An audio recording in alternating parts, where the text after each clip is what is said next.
This video should help you solve problem number 10 on page 358. So go ahead and read that problem, and then if you need help, refer to this video. For part A, they've basically told you to use X to represent the number of classical records sold and Y to represent the number of jazz records sold. Your task is to write an inequality involving the total amount of money. You're told that this person collected, I believe, more than $100. Just make sure that your inequality involves not just X and Y, but the cost of each individual record. So the classical records, it tells us, cost $5 each, the jazz records, $2 each. Part B, you'll notice, involves only a statement about jazz records, so your inequality will involve only one variable.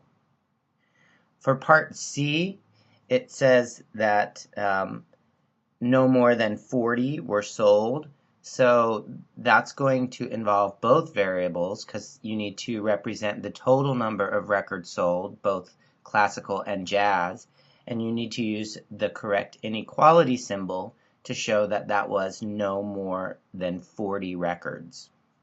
So that's part C. Part D asks you to add any common sense restraints. Most often the common sense restraints involve negatives and leaving them out if they don't make sense.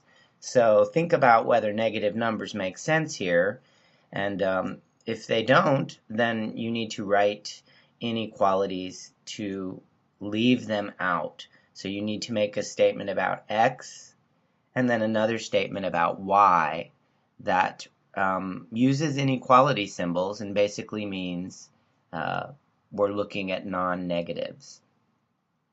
For part E, you are now to take all these inequalities that you've written and graph what the text calls the feasible region.